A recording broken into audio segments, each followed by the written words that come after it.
everyone, good evening. You're watching World Today, your window to the world. It's a brand new show on DD India which gets you the top trending international stories. I'm Sakal Bhatt, and today, besides getting you what's happening all across the globe, we're going to keep a sharp focus on the latest development as far as Taliban onslaught in Afghanistan is concerned post troops withdrawal of United States of America. We'll put that big story in perspective on World Today with a special guest joining us on the show this evening. But first up, here are the headlines we are tracking for you on World Today.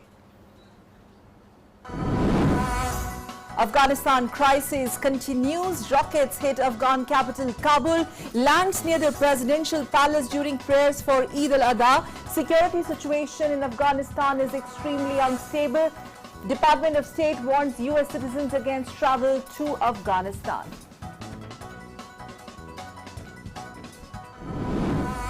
World battles COVID-19. 19 crore 18 lakh test positive worldwide, while recoveries stand above 17 crore 46 lakh.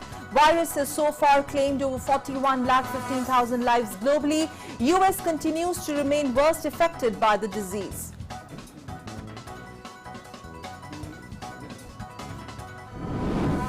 United States and its allies accuse China of a global cyber espionage campaign. United States charged 4 Chinese nationals, 3 security officials and 1 contract hacker. US Justice Department says hacking was sponsored by the Ministry of State Security of China and focused on information that would significantly benefit Chinese companies and businesses.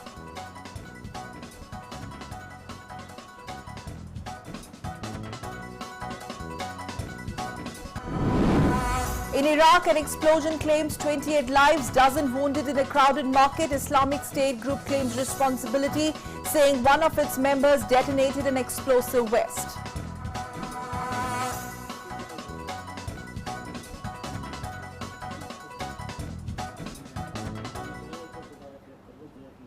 And on World Today, we begin with news coming in from Asia.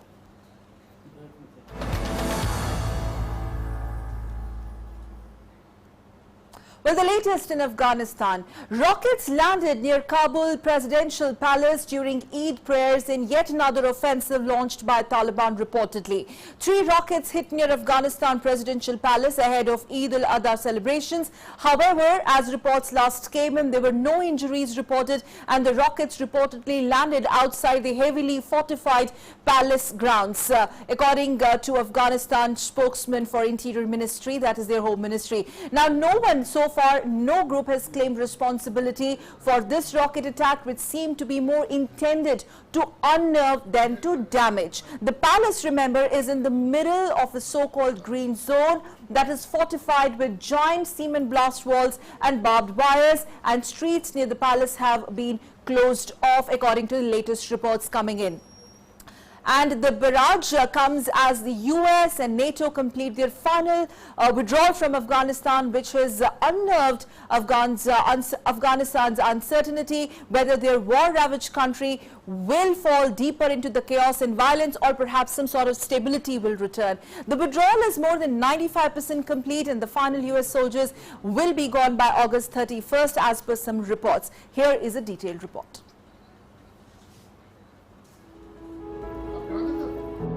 There seems to be no end to crisis in Afghanistan. Thousands of families displaced due to the ongoing military offensives by the Taliban. People there are completely perplexed. They have no idea what to do, where to go. The worsening security situation across Afghanistan in the wake of foreign troop withdrawal and Taliban advances has forced an estimated 270,000 from their homes since January. According to the UN Refugee Agency report on Tuesday, bringing the total internally displaced to more than 3.5 million. Rockets hit the Afghan capital on July 20, landing near the presidential palace during prayers for the Muslim festival of Eid al-Adha. 3 rockets landed outside the palace. According to Interior Ministry spokesperson, it was not immediately clear who was behind the attack. The attack interrupted an outdoor gathering for prayers in the palace compound attended by President Ashraf Ghani. The prayers continued amid the sound of explosions. Afghan politicians met with the representatives of the Taliban insurgents in Qatar, with each side calling for peace even as fighting escalates and uproots thousands of people. Foreign diplomatic missions in Afghanistan called for the Taliban on Monday to urgently cease their military offensive, saying it is in direct contradiction to their claim to support a negotiated settlement of the conflict and to the Doha peace process. The collective call comes a day after the Taliban and senior envoys representing the Afghan government ended a two-day meeting in Doha, Qatar, without reporting any significant progress on peace talks. 2 decades of conflict have taken a turn for the worse as US-led international forces withdraw and the Taliban launch offensives around Afghanistan, taking districts and border crossings while encircling provincial capitals. Negotiators have been meeting in Doha since September but failed to make substantial progress, with time running out before foreign troops' full exit by September 11.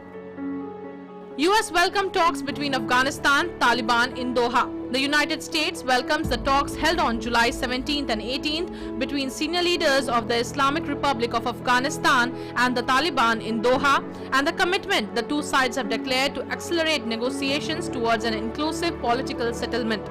Only a negotiated settlement can bring a lasting end to over 40 years of conflict in Afghanistan.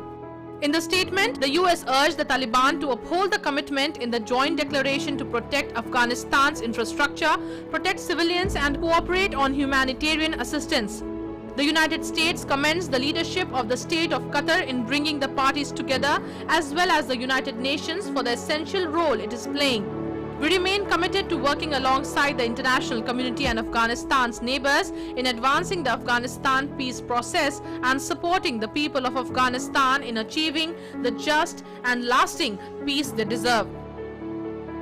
Turkish President Tayyip Erdogan has called on the United States to provide financial, logistical and diplomatic support so that Turkey can agree to run and guard Kabul airport after other foreign troops withdraw from Afghanistan. Ankara has offered to deploy troops to the airport after NATO fully withdraws and has been in talks with Washington for several weeks. The Taliban, which has gained territory as forces pull out, has warned Turkey against it. Meanwhile, Reuters journalist Danish Siddiqui was buried late in New Delhi after his mortal remains were brought back from Afghanistan, where he was killed while covering a clash between Afghan security forces and Taliban. Hundreds of friends, family, colleagues and fellow media men attended his burial that took place in the grounds of the same university from where he had graduated as a student of mass communication. Siddiqui was part of the Reuters photography team to win the 2018 Pulitzer Prize for feature photography for documenting the Rohingya refugee crisis, a series described by the judging committee as shocking photographs that expose the world to the violence Rohingya refugees faced in fleeing Myanmar. A Reuters photographer since 2010, Siddiqui's work spanned the wars in Afghanistan and Iraq, the Rohingya refugee crisis, the Hong Kong protests and Nepal earthquakes. Insecurity has been growing in Afghanistan, largely spurred by fighting in its provinces as foreign troops withdraw and Taliban insurgents launch major offensives, taking districts and border crossings. Recent territorial gains by the Taliban come as foreign troops led by the US military withdraw from Afghanistan after 20 years of war, leaving the task of pulling the country from a spiraling security crisis to local forces. Unlike some previous years, the Taliban did not declare a ceasefire during the Eid holiday this year. World Today Desk, DD India. And as Afghan forces prepare to take charge of security alone, concern is growing for the future of Kabul. What lies next for Afghanistan? In fact, Taliban spokesman Suhail Shaheen has said recently that seizing Kabul militarily was not Taliban policy, but he was speaking reportedly to the BBC from the group's office in Qatar. He added that no foreign forces, including military contractors, should remain in the city after the withdrawal of troops is complete. In fact, Afghanistan describes the last week's withdrawal from Bagram airfield, which was once the largest US military base in Afghanistan, as a historic moment. And now let's take a detailed look at this explainer, which describes the Taliban onslaught, particularly post the US troops withdrawal. It's a quick timeline. We begin with July 4, 2021. If you recall, the Taliban captured southern Kandahar province, and let's move on and talk about the fierce overnight fighting that continued with Afghan forces and Taliban reportedly said that they have taken over the Panjwai district. Moving on to the next slide, please. Taliban and Afghan forces then regularly post that date, regularly clashed in and around the Panjwai region, which was reportedly the epicenter of the recent Taliban onslaught. Taliban, in fact, aimed to seize it, given its proximity of this particular region to the Kandahar city. Moving on, fighting, in fact, after that reportedly raged across several provinces in Afghanistan in the recent weeks post the US troop withdrawal that we have seen. Taliban has also claimed to have seized more than 100 out of nearly 400 districts in the country, citing some media reports there. Remember, this is just a claim. In fact, talking about Afghanistan's standpoint, Afghan officials, obviously they have disputed these tall claims by Taliban, but they've acknowledged that the government troops have retreated from some of these districts. In fact, quoting Afghan President Ashraf Ghani, he said that country's security forces are fully capable of keeping these insurgents at bay. So Afghanistan once again sounding confident of dealing with this Taliban onslaught. Then on July 3rd, 2021, it was reported that more than 300 Afghan military personnel actually crossed the Afghanistan's Badkhashah province as Taliban fighters reportedly advanced towards the border. Immediately within 24 hours on July 4th, Taliban also reportedly marched through northern Afghanistan, and that is something that the march towards the northern part of the Afghanistan gained a lot of momentum overnight. And this perhaps led to the capture of several of districts from fleeing Afghan forces, several hundred of whom fled across the border into Tajikistan reportedly. Then on July 6th, at least 16, now remember, quoting reports, at least 16 security personnel were killed in an attack by the Taliban on a security checkpoint reportedly that took place at SALMA Dam in western HERAT province. Once again quoting media reports there. Then again on the next day, that is 7th of July, as per the regional officials in northern Afghanistan, they had captured the government buildings in provincial capital. On July 9th, Taliban again claimed that they claim that they have now the control of 85% of the Afghanistan's territory amid a surge in wins on the ground as American troops completed their pullout from the war-battered country. This was a tall claim made by Taliban post the troop withdrawal. Then on 11th of July, Afghanistan security forces, with the help of some airstrikes, robust airstrikes, repelled an assault by Taliban fighters once again on the key northern province, which was bordering Tajikistan. On the same day, armed civilians and Afghan forces reportedly repelled this Taliban attack in Afghanistan northern Takhar province, the other epicenter of conflict. Governor of the province claimed or confirmed heavy casualties at that point in time were inflicted on Taliban. Taliban, in fact, later also claimed to have launched a massive offensive to capture Talokan city, which is actually the provincial capital of Takhar. So this was a quick look at the kind of onslaught or offensive launched by Taliban post-withdrawal of troops by US and UK. Ambassador P.S. Raghavan, who is the former chairman, National Security Advisory Board, joining us on the show tonight. And now let's quickly talk about that. In fact, if we have Ambassador Raghavan with us, thank you very much, sir, for joining us on World Today. The recent developments in Afghanistan, especially the last 24 hours, and the attack, though no group has claimed responsibility in the presidential palace, thankfully no injuries reported so far. What do you make of it? What do you make of it, and where is this really leading to? Though Afghanistan claims they are fully under control of the situation. Good evening. Thanks for having me. Well, your entire report spells out what a horrendous situation is developing across all of Afghanistan. Whoever wanted to attack the presidential palace or deliberately missed it, it doesn't really matter. It really shows the state to which Afghanistan has been reduced after the, what you might call the precipitate withdrawal of American troops, the international forces in fact, and you see the talks in Qatar leading nowhere. You mentioned it actually in the course of your report, but what you're really looking for is an inclusive political settlement. Right. The path to an inclusive political settlement is not visible today, unfortunately. We need to really see how the gains which Afghanistan has made in the last 2 decades, after it was freed from the last rule of the Taliban, that these gains are protected. And this is what actually is the search not only of the people who are negotiating in Doha, but also of the international community, particularly the community around Afghanistan, in a country like India, which is very strongly connected to Afghanistan and very concerned about what develops in Afghanistan.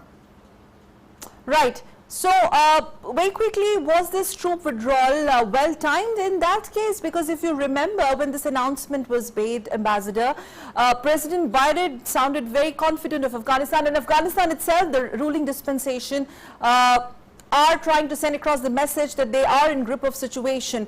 But what do you sense? What's happening on ground there? See, unfortunately, any withdrawal without first ensuring the process which would take place after the withdrawal is not likely to be successful. And what the Taliban has done, and Taliban has proved to be a very unreliable partner in negotiations in any case. Right.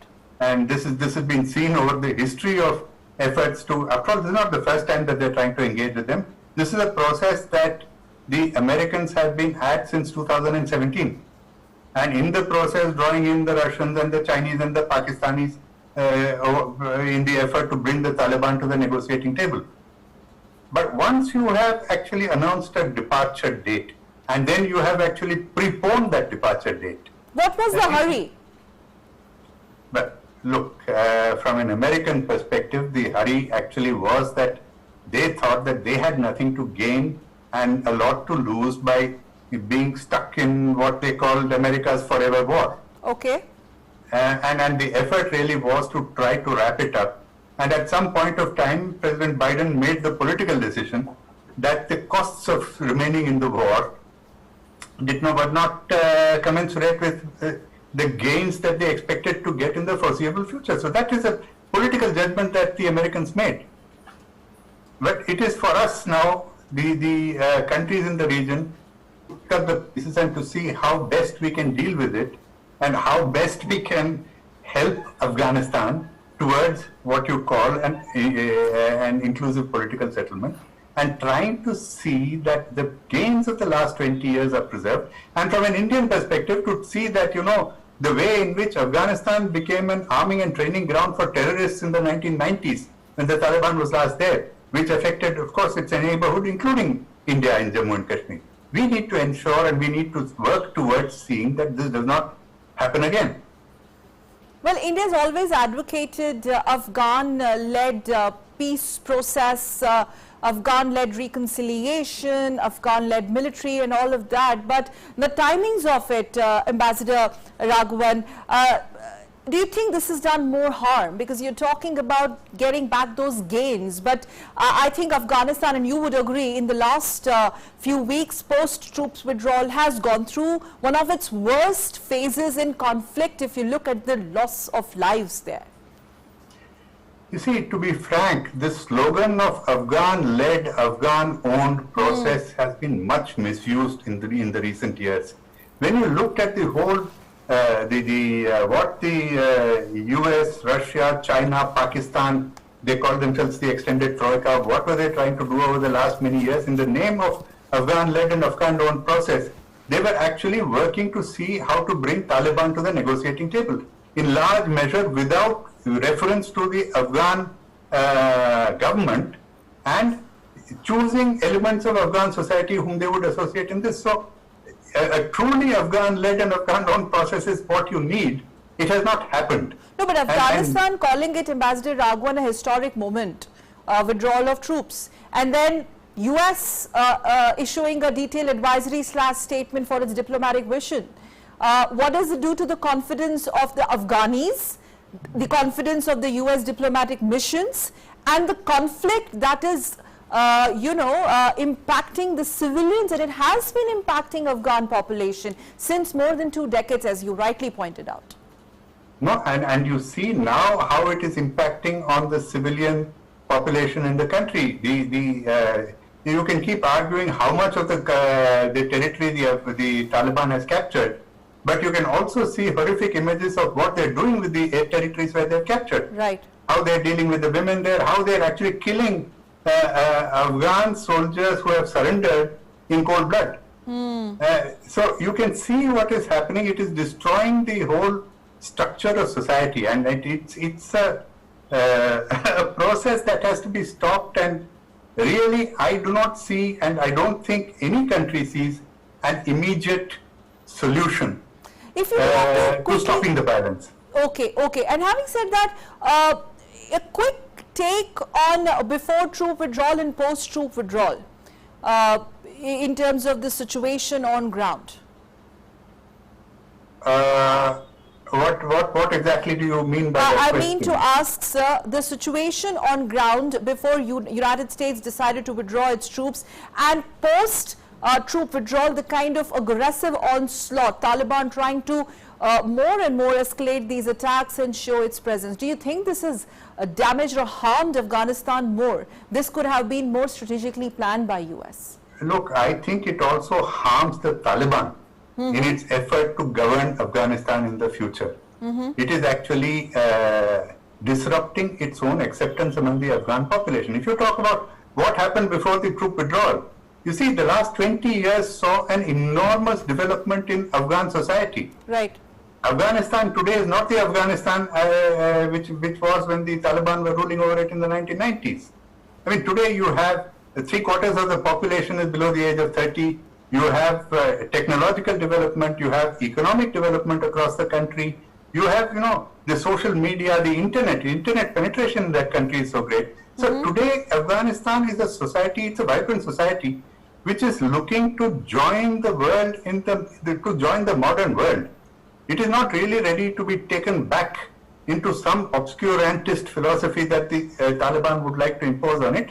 And the sooner the Taliban understands it, actually the better. That the question is, sir, that does Taliban want to really understand this at this juncture? If you look at the optics of it and the kind of attack that was launched, and many would say that this was not to damage but unnerve, quote unquote. So even if it was intended to unnerve, means the Taliban as of now is in no mood to come to the negotiating table or go for reconciliation of something like that.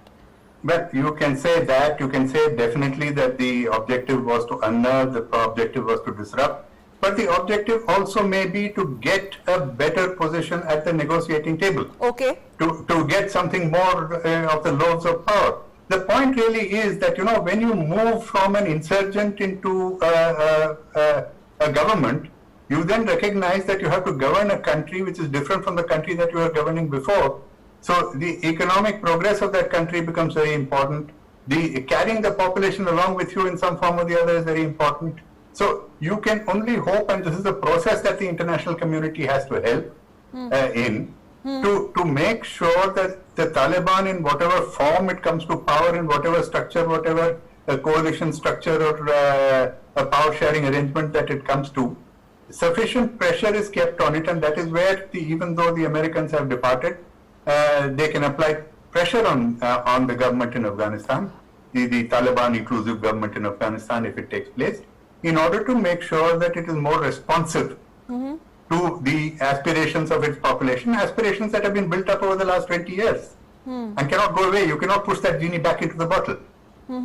Right, absolutely. In fact, Ambassador Raghavan, just to wrap it up, what next do you see for Afghanistan? You see, would you agree that the situation post-troop withdrawal has pushed Afghanistan in a new sense of uncertainty in terms of its future?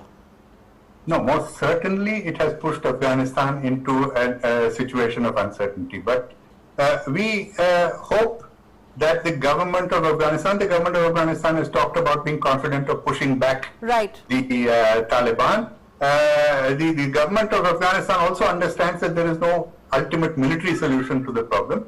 So should the Taliban understand that.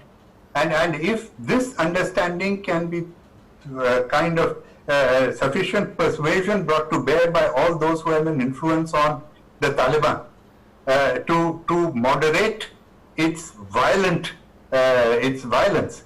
and to negotiate in good faith, that is the only solution for Afghanistan, and it is our responsibility in the sense of an international community, particularly the regional community, the neighbors of Afghanistan, to keep the pressure up on for that. That includes us as well, India as well? Of course. Afghanistan is a neighbor of India and a very important neighbor of India. Yes, and a quick one, how critical is this for India and how India is looking at it keenly, watching developments keenly?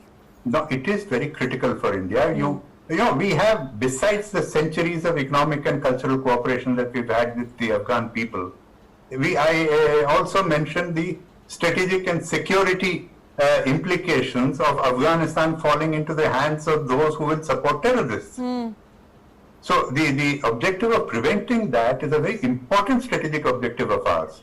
And we have made such great progress in the last 20 years of building grassroots support and acceptance in Afghanistan. Our economic assistance projects in Afghanistan now, our exposure is over $3 billion. Yes. That's a billion with a B. Yeah. Yes. And the kind of efforts that we have made, and also the close links that we have developed with the democratic system in Afghanistan, with the democratic forces in Afghanistan. Now, all of this, these are also gains in bilateral relations, which we would like to continue. Yes, well, we need to wrap it up, but it was such a pleasure and honor talking to you, sir, on World Today. Ambassador Raghavan, for joining us on the show. Thank you so very much. Thanks. And well, that was about Afghanistan. And before we get you some other non-COVID updates from across the globe, we take a look at the updated worldwide COVID numbers. Now let's take a look at these numbers. Worldwide, as many as 19 crore 18 lakh people have so far tested positive for COVID-19, while the number of recoveries stand above 17 crore 46 lakh. The deadly virus has till now claimed lives of over 41 lakh 15,000 lives globally. The US continues to remain worst affected by the disease. As many as 3 crore 50 lakh people in the country have been affected by COVID-19 so far. The virus has claimed lives of more than 6 lakh 24,000 people in United States alone. Meanwhile, the World Health Organization has announced a plan for the next phase of research to further explore all possible pathways of introduction of SARS-CoV-2 virus into the human population. The plan includes 5 areas of further inquiry, including in China. However, WHO proposal for the second phase of study did not include study of the role of cold chains and frozen foods, which China resorted to many times as an excuse to stop the shipment from India and other countries. It includes research into animals, humans and environments involved in wildlife farming and trade, animal markets in and around Wuhan, areas with the earliest signs of circulation of the virus or where related viruses have been found in animals, and additional genetic tracing and analysis. The proposal also calls for audits of relevant laboratories and research institutions operating in the area of the initial human cases identified in December 2019. So this is the next phase of COVID origin probe launched by WHO. Shifting focus to the latest in Australia. In Australia, as the Delta variant has accelerated the surge in COVID-19 cases, 2 of the country's 6 states are in lockdown from today, with Victoria extending its lockdown for 7 days and South Australia announcing a week-long lockdown, while Sydney was in a 5-week lockdown. A 5-day snap lockdown in Victoria state was due to end Tuesday night, but authorities say the lockdown would need to be extended 7 days. Australia's most populous state, New South Wales, of which Sydney is the capital, is battling the largest COVID-19 outbreak, with total cases exceeding 1,400. The state reported 78 locally acquired cases, down from 98 a day earlier. The state of South Australia entered a snap 7-day lockdown after identifying new Delta cases. Authorities have so far identified 5 cases linked to the current cluster.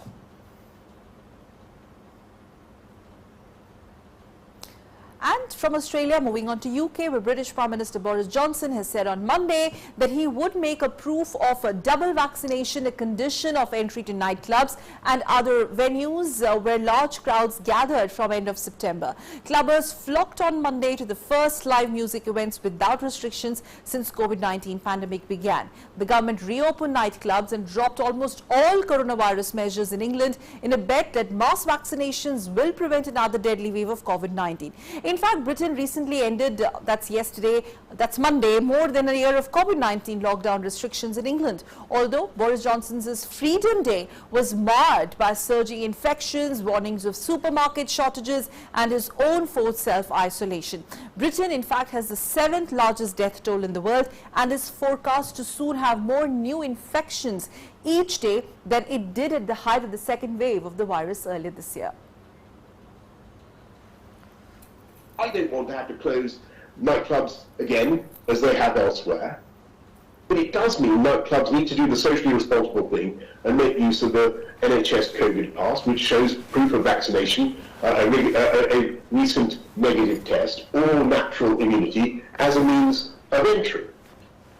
As we said last week, we do reserve the right to mandate certification at any point if it's necessary to reduce transmission. And I should serve notice now that by the end of September, when all over 18s will have had their chance to be double jabbed, we're planning to make full vaccination the condition of entry to nightclubs and other venues where large crowds gather.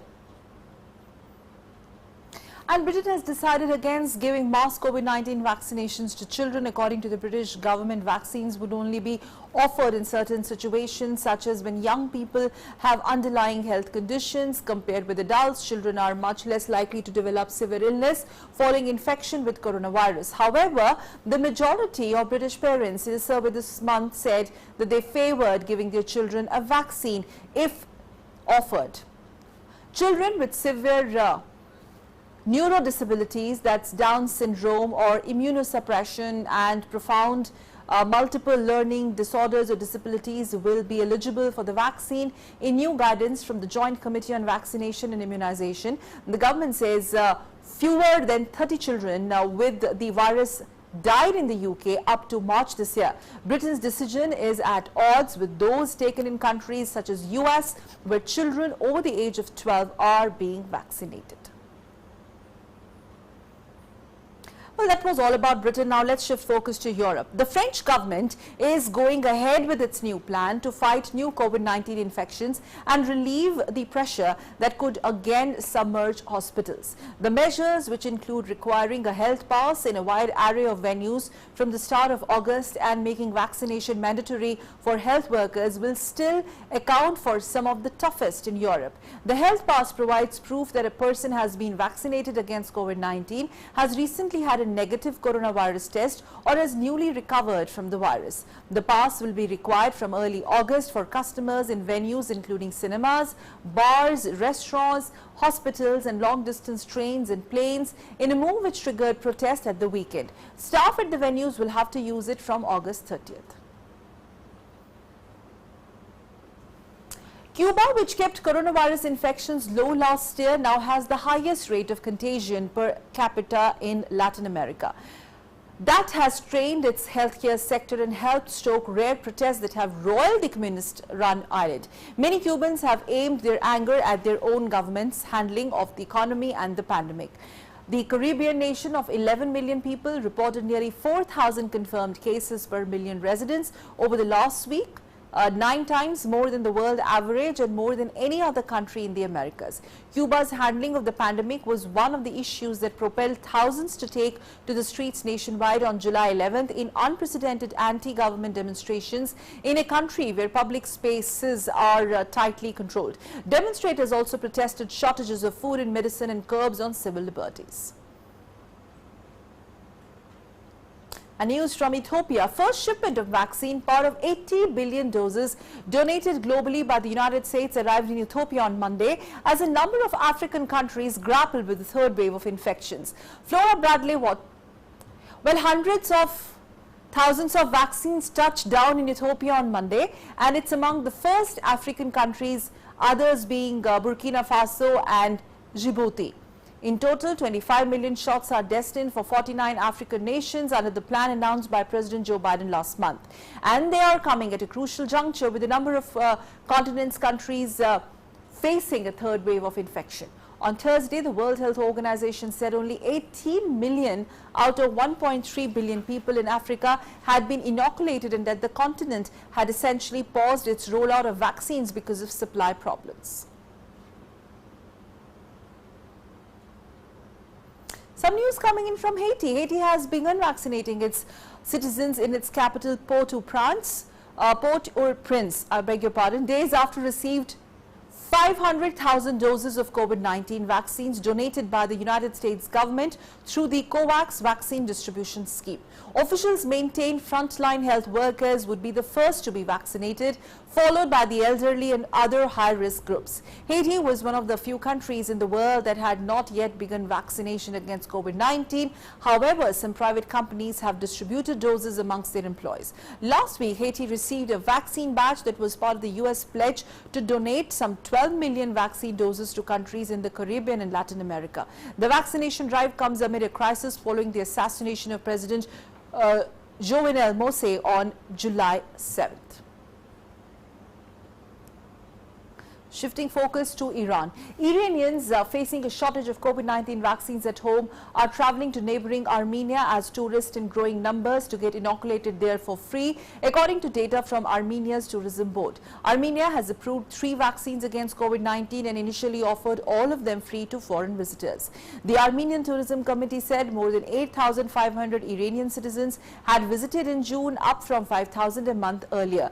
As of July 15th, foreigners can only be inoculated in Armenia with the AstraZeneca vaccine and must spend 10 days in a country before becoming eligible. Armenia had administered at least 260,000 doses of COVID vaccines by July 10th. Iran, with a population of 83 million, had recorded 87,161 deaths from coronavirus as of July 19th, the highest toll in the Middle East. According to the Islamic Republic News Agency, around 2.7% of Iran's population have received both doses of an anti-coronavirus vaccine.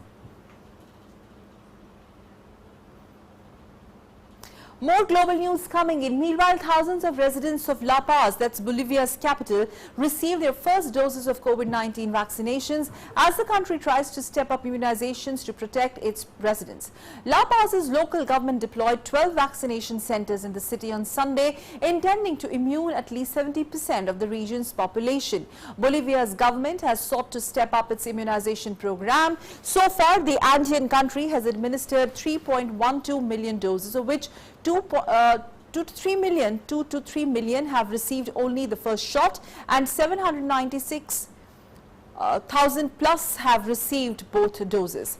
Coronavirus infections in Bolivia have surpassed 462,000, more than 462,000, and 17,458 people have lost their lives due to COVID-19 pandemic.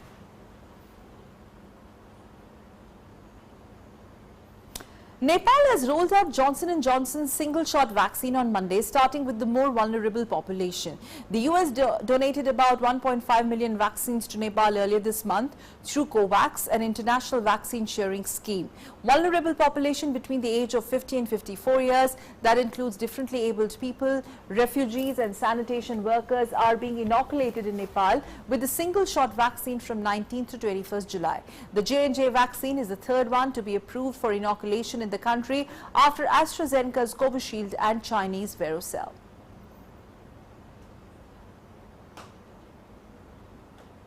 Well, let's get you some news from Tokyo Olympics. Indian athletes, including the boxers, shooters and equestrian, hit the ground running as they started their pre-Olympic training, hoping to live up to the massive expectations back home in the pandemic-hit games. Let's have a look.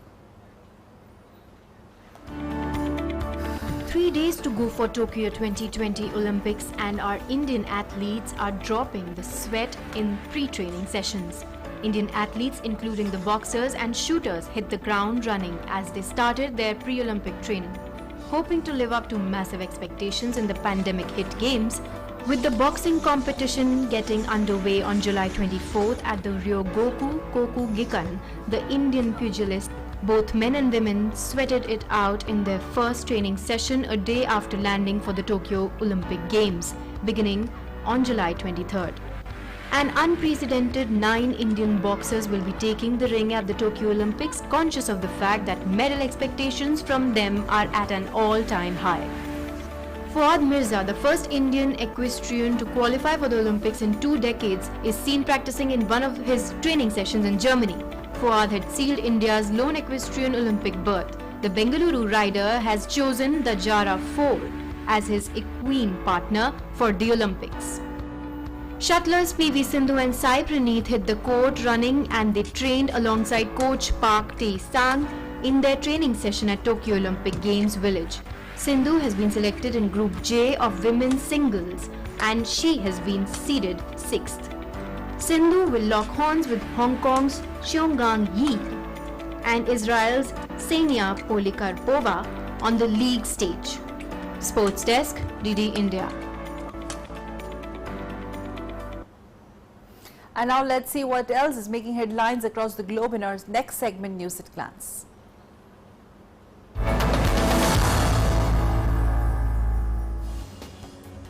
In Iraq, an explosion killed at least 28 people in a crowded market in the Sadr city neighborhood of Baghdad on Monday.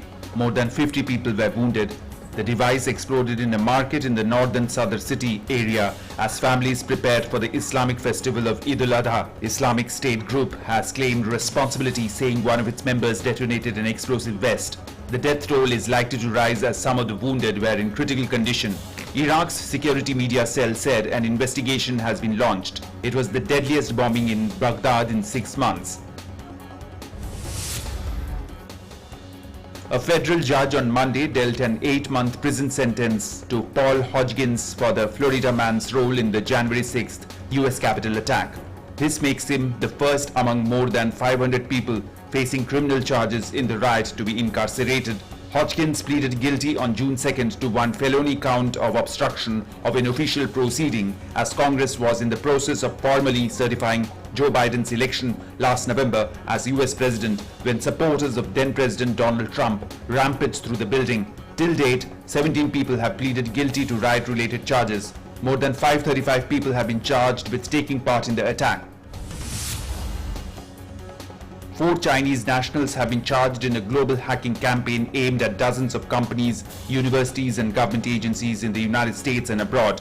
The charges were announced as the United States and a coalition of allies on Monday accused China's Ministry of State Security of a global cyber hacking campaign, specifically attributing a large Microsoft attack disclosed earlier this year to hackers working on Beijing's behalf.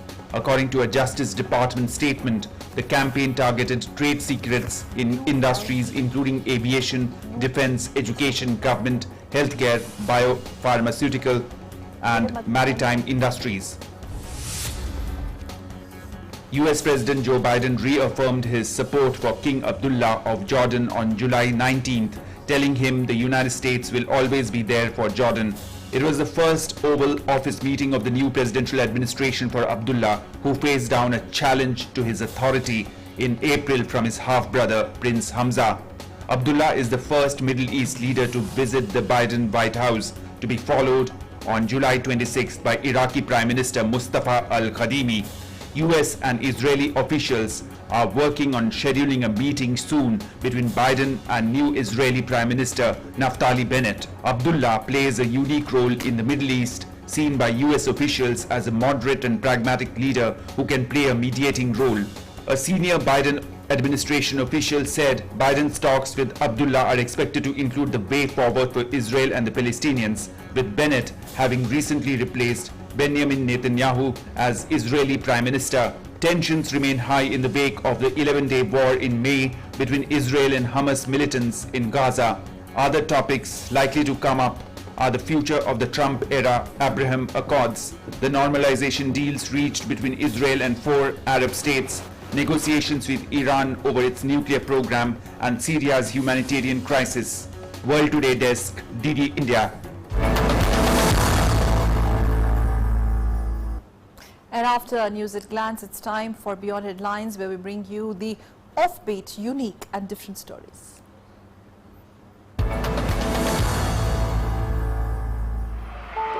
Britain's Prince Harry is writing a memoir about his life that will be published in late 2022, according to publisher Penguin Random House.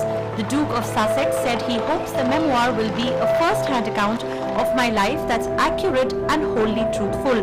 The memoir will cover Prince Harry's lifetime in the public eye from childhood to present day. It will also include his experience with the military in Afghanistan, as well as the joy he has found in being a husband and father, the publisher said in the statement. In New York City, climate-themed mini golf course Putting Green is highlighting all issues including ice melt, wind energy, polar bears. All the money made from the course will go to 2 local environmental groups. Each of the 18 holes at the golf course showcases a climate change problem or solution. A placard at each hole describes each theme. The course's holes are designed by local artists. The golf course is constructed with environmentally responsible materials, including reclaimed wood using for the decking. A model of Earth has been made from used bottle caps, and recycled turf greets guests. Organizers say all of the money made from the course will go to 2 local environmental groups, the Wildlife Conservation Society and the Newtown Creek Alliance. 97-year-old Leonid Stanislavski, a Ukrainian who has been playing amateur tennis for over half a century, will be participating in the 2021 Super Seniors World Championship in October in Spain. He said the secret of his fitness and longevity is mixture of good genes and regular sport. For the first time, the International Tennis Federation has introduced a 90 and over age group in the 2021 tournament after Stanislavski sent a written request to the federation asking for the new category to be added. In Bolivia, folklore dance parade returned to the streets of El Alto and La Paz with face masks as this year's must-have item among the colorful costumes. The parade is in honor of the Virgin of El Carmen, and it is the event's first return since being cancelled at the wake of the coronavirus pandemic. With the pandemic still raging, dancers had to abide with anti-COVID measures before they could perform. Parade participants had to prove they were vaccinated and show proof of a negative COVID-19 test to take part in the show. Musical theatre impresario Andrew Lloyd Webber has cancelled the opening of his new London production of Cinderella. Webber said he had no idea when it would go ahead, blaming impossible conditions imposed by the British government. The modern twist on Cinderella was a high-profile new musical following the closure of theatres for almost 18 months because of the pandemic. World Today Desk, DD India.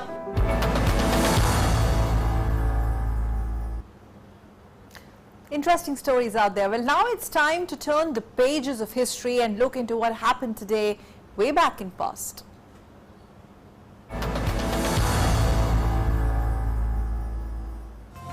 On 20 July 1937, Italian physicist and pioneer of wireless telegraphy, Guglielmo Marconi died. In 1896, Marconi, the recipient of the Nobel Prize for Physics, was granted the world's first patent for a system of wireless telegraphy, and he also formed the Wireless Telegraph and Signal Company Limited. On this day in 1944, German army officer Colonel Klaus Schenck Graf von Stauffenberg made an unsuccessful attempt to assassinate Adolf Hitler. He planted a bomb under a table in the Nazi leader's secret headquarters on the Eastern Front. On 20th July 1960, Sirimavo Bandaranaike, widow of Ceylon's assassinated Prime Minister Solomon Bandaranaike, became the world's first woman Prime Minister. Her Sri Lanka Freedom Party won 75 out of 150 seats in the general election. Ceylon was made a republic in 1972 and was renamed Sri Lanka. In the year 1974, on 20th July, Turkish forces invaded Cyprus, shelling Karnia and moving inland towards Nicosia. The Turkish invasion, which violated all rules of international law, was carried out in 2 phases. On 20th July 1982, 8 soldiers on ceremonial duty were killed in 2 IRA bomb blasts in central London. The first blast occurred in Hyde Park, in which 2 soldiers died, while the second explosion took place in Regent's Park. Less than 2 hours later, killed 6 soldiers. On 20th July 1989, Myanmar's democracy leader and Nobel laureate Aung San Suu Kyi was placed under house arrest for her outspoken attacks on the country's military rulers. She spent nearly 15 years in detention. In the year 1990, on this day, IRA bomb rocked the London Stock Exchange. The blast tore a 10-foot wide hole in the 23-story building, showering the street with debris and wrecking the public gallery. It was the first time the IRA had given any warning of an attack in England since 1983 Harrods bombing. On this day in the year 2000, Danish ferry Catlink V completed a crossing of the Atlantic Ocean at world record time. Catlink V, a 300 feet car and passenger double-hulled catamaran ferry, crossed the Atlantic from New York to Bishop Rock outside Southampton, Britain, in 2 days, 20 hours and 9 minutes. On 20th July 2000, Vietnam opened a stock market in Ho Chi Minh City. It is the largest stock exchange in Vietnam. Trading in this stock exchange started on 28th of July in the same year. On this day in the year 2005, Canadian-born actor James Doohan died aged 85. He is known for his work on Star Trek, the original series Star Trek IV, The Voyage Home, and Star Trek VI, The Undiscovered Country.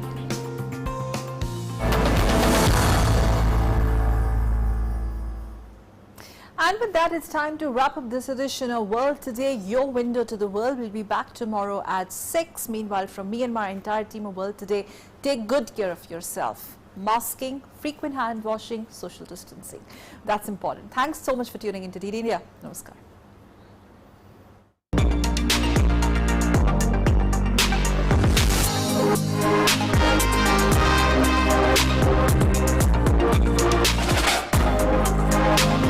Thank you.